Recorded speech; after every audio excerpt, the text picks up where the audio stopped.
Welcome to the MadWin AI podcast. Today we have a very special episode coming up on cybersecurity, and we are joined by esteemed guest Mr. Yusuf Hashmi, acting as Group CISO at Jubilant Bhartia Group, and Mr. Kamal Zutshi, acting as CTO at Progressive. Dr. Yusuf, is it something that you recognize? Yes, of course. And that's my published post on LinkedIn about Absolutely. the leak Absolutely. exposure bandwidth. Yeah. So before asking any of the questions, Dr. Yusuf, we'd like to understand from you if you could just share a little bit of light upon this post. What do you mean by this system? So, least exposure pyramid. See, if you see in perspective in today's world, right? Exposure is equal to vulnerability, right? Yeah. Yeah. And what I try to build upon is about aligning data access with true business need, right? Okay. Not just locking information away. So, it's kind of scalable and practical approach to providing tiers of access to your business data, Hmm. right? For example, I give you if you have a DLP operations being outsourced to a third party, right? Yeah. Which means they would have access to sensitive data going left and right across your web, your email, your endpoints, right? So why do I need to give uh, full access to an analyst who is actually having access to my data, right? Which means that my sensitive data must be traversing through these analysts. Yeah. And I must need to ensure that what they actually really need to process or respond to incidents, they only should have access to those areas. They should not have access to business sensitive business data, right? Because when we outsource, we just outsource everything to a third parties, right? And even to your internal, why do I need to actually give access to my engineering team for data? I should not, right? While engineering team should only be focused on security technologies, the operations team should be focused on data, right? And that also can be tied across, right? Uh, I'll give you a manufacturing example, right? A shop floor engineer, right? Hmm. Had full access to patented design documents when they only need process instructions, right? Hmm. Now, when you apply these least exposure pyramid, you can easily mask sensitive data, right? You can read that. Uh, you can encapsulate completely, right? And restrict full IP access to only handful of R&D, right? Correct. That even if a lower level account was compromised, the blast radius will get significantly reduced to a minimum. Right. So it's very important that you layer down the access within your uh, exposure pyramid basis on what you need and reduce as much as possible sensitive data being exposed to the various roles that you have into your environment. Absolutely. And that's one of the very smartest ways of putting it across, Dr. Yusuf. I completely agree with what you said. Mr. Kamal, we'd like to understand, is this like a standard practice when it comes to implementing cybersecurity measures? Yeah, so what Dr. Yusuf has just shared is the best way of implementing the controls. Hmm. And our as a CTO organization, we have to ensure that these technical controls integrate seamlessly with broader security and business systems. That is for effective, scalable data protection. So now, framework is there, and we have to align to that framework with the solutions like role-based access controls and then, automations. So Right. that are part of solutions which we provide to guardrail this framework. Absolutely. Absolutely. Super. And guys, before we wind this entire thing up, Dr. Yusuf, we'd like to understand, just one something every CISO should stop doing and start doing. Is there anything that you see as the, future or kind of like a defining moment? If there is something like a standard practice which should not be there anymore, or if there's something like, all the CISOs are missing out on, could be specific to manufacturing. So, it's very important and pertinent questions for CISOs. Uh, and it's a difficult question because it might suit or fit into my environment. It might not fit into a different business. It's very contextual, and there's no de facto standard to the way what to stop doing and what not to stop doing. So I think uh, uh, making a tailored approach for your organization is important because you know your business, you know your environment, you know the people, the stakeholders. But you can't just set standards for what to stop or what not to stop. Right. Yeah. I think putting across technology terms to the respective stakeholders will not make any sense. You have to translate that into business terms. That's what the CISO should stop presenting those threat dashboards. Very simple messaging need to be done in order to make people understand because cybersecurity is something that not every board member or senior stakeholders understands well, which means that there's the role of CISOs to translate that into business terms uh, and make people comfortable with what you are trying to present is very important. And they should start doing measure of your cybersecurity environment is very essential. Identify at least top 10 metrics and that translate into risk as well. Not only just risk, it must align to the business as well. Because cybersecurity has been perceived as a business risk, which might not work for long now. It must be translated as in business enablers, and your metrics and dashboard should translate and reflect what you're trying to present, and make the senior folks comfortable with what investment that they have made in cyber is actually reaping results for them. So that's what my recommendations for the CISOs. Absolutely, absolutely. Thank you so much for sharing that. And it makes a lot of sense how you put it. It is not only true for CISOs in manufacturing, but CISOs in general who are putting across their word, to the board, addressing the board. Mr. Kamal, do you have any suggestions on the same? Is there anything that you see CISOs commonly talking about or sharing, which you think is a little outdated, or this conversations needs to happen in some other way?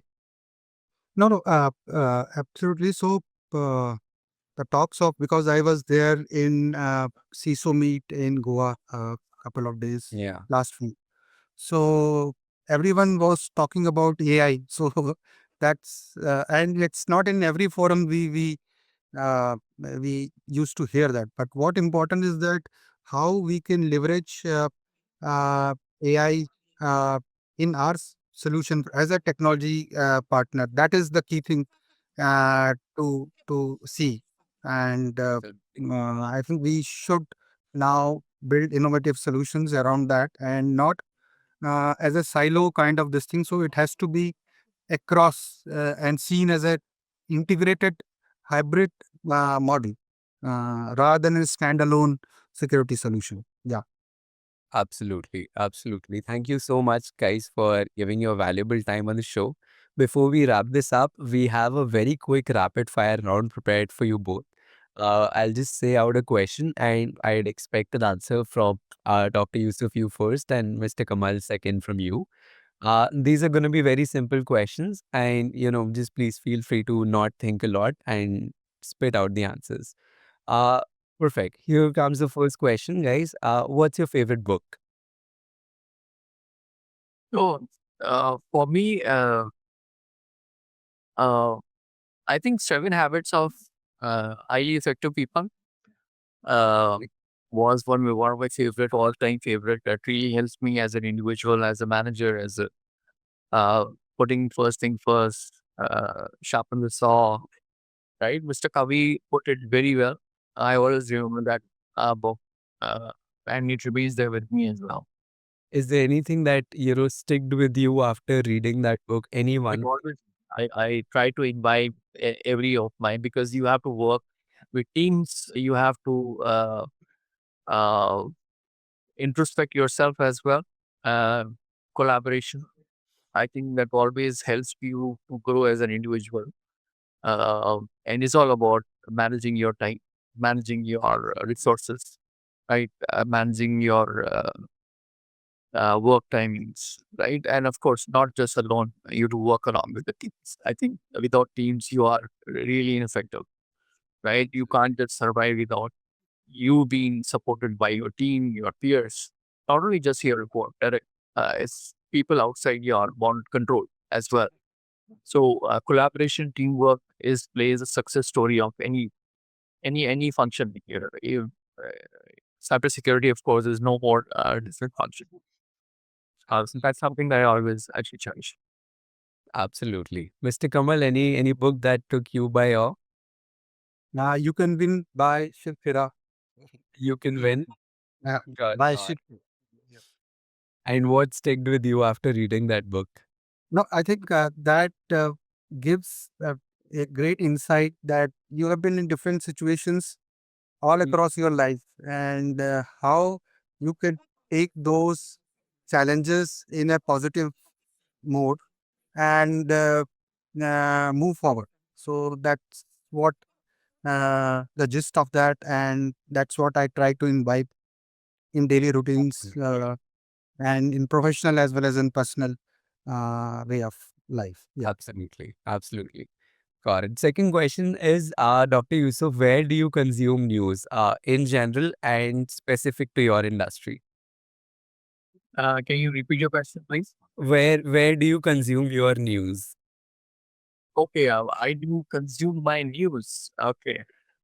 I usually stay abreast with what's happening around the world. Uh, right. Forums, attending forums always helps you to get a perspective from industry leaders. And that's always actually helps you. And of course, uh, podcast is something that I always love to be Got it. asking with what's happening around. Whether I'm driving, I make sure that I run some technology cyber podcasts. That's because you can't survive without being aware of what's happening around inside work. It's very Absolutely. And in general, do you watch any of the news channels like Aaj Tak or NDTV or any of these sort? very rarely. Sorry, I don't usually watch these news channels Got it. uh, uh, because trustworthiness in the current scenario, you must have the best channels that will Right. give the real story, right? And rather Right. than cook stories or something. Right. So usually, print media is something that I always prefer. Reading the print media than watching these channels on television. Absolutely. And that is what I wanted to hear from every guest that I ask this question to. Where do you consume your news? Because trust has become such an important factor that, we have to rethink everything that we are watching on news as well. We just have to rethink. We have to keep ourselves a little bit separately to what we hear, think about it analytically, and then form our opinions, because what is being shared is not, really what's happening around the world. Mr. Kamal, where do you consume your news? Yeah. So mostly in various forums, we have small technical forums which is there. So Yeah. any technology based new things or initiatives or this thing that get shared there. Then we have social media platform also. So very limited, not much, but Yeah. yes, I do see LinkedIn's. So that is, and yeah, and print media is the one for general base news. That from news on TV, I restrict. That's it's not avoided, but yes, I try to restrict Got that. it. Got it. Got it. Super. And just so we can wind this entire thing up, we don't usually do this, but we have a very small segment prepared, called a 3-second round. This will happen between Dr. Yusuf, yourself, and Mr. Kamal. I'll just count to three, and you guys have to say a word related to cybersecurity. It could be an attack, it could be SOAR, it could be anything, right? And every 3 seconds, I'll just count to three, and you again have to say a word related to common between those two words. Let's say you say attack, you say cyber, then you have to think of a word that combines both, and then say cyber attack. Anything just related to cyber security, you have to say something. और 3 second बाद उसके intersection में ही कुछ बोलना है. Fair enough? Sure, Chris. Perfect. 1, 2, 3, let's go. So, cyber attack, of course, data excel is something that I always look for inside threats. Cyber threats. Mr. Kamal? Threat hunting. Threat hunting. So we have cyber attack and threat hunting. आप दोनों को साथ में बोलना है when I count to three. Any word that comes to your mind at an intersection of this. Cyber attack and threat hunting. 1, 2, 3, go. So, compromise of data, uh, uh, compromise of passwords across. Any potential data breach which is going to happen. Super. Passwords and data breach. These are the two words. इनके intersection पे बोलना है. 1, 2, 3, go. Weak passwords, common passwords. People keep common passwords which are always there, being there in the data dictionaries across. Yeah. I think people should stop setting common password. They should write passwords in their regional language. Absolutely. And from my perspective, it is external attack service management. Got it. Got it. External attack service management, Service, weak password. surface management. ESM. ASM. EASM. External Got attack surface management. Got it. Super, super, super. So we now have highlighted the two common challenges with cybersecurity, people keeping weak passwords and EASM. Yeah. Super, super, super. Guys, if you could just share briefly about your experience on this podcast and any suggestions in terms of, let's say, the next sessions we are the ones that we're going to have. What is it that, you would suggest we do differently if this has to become your source of consuming news around cybersecurity? What is it that you'd like to know? So I think it was a good initiative, different altogether way of discussion, very interactive and very surprising questions. There's something that always tricky and tricky to answer. You have to make it tricky, of course. That's what we are there to answer and deal with everyday situation. Our life goes like that only, right? So nothing by the book. So it always be very open discussion was good. I think really enjoyed being part of this discussion. Absolutely. Thank you so much, Mr. Yusuf. Mr. Kamal, is there anything that you'd like to add? No, I think great sharing, getting perspective from manufacturing industry from Dr. Yusuf was a great, learning.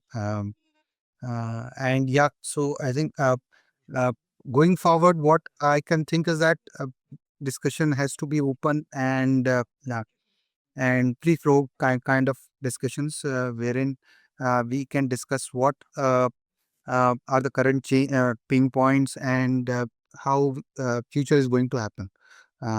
So that that can be a key takeaways for the next Absolutely. session. Absolutely. I think we could, make the experience of this podcast, 5x better if we had access to drinks or, food, any networking opportunity. If we had, we could deliver 5 times more than what we are doing today. But thank you guys so much for coming and being a part of the show. Really valuable experiences. And what I learned about cybersecurity, we're going to just push this episode into post production. And when it comes out, you will realize how good and beautiful this discussion was. Kind of a 360-degree coverage of all your knowledge across manufacturing, cybersecurity, and yours, Mr. Kamal, around, managing on having this particular set of frameworks around everything else.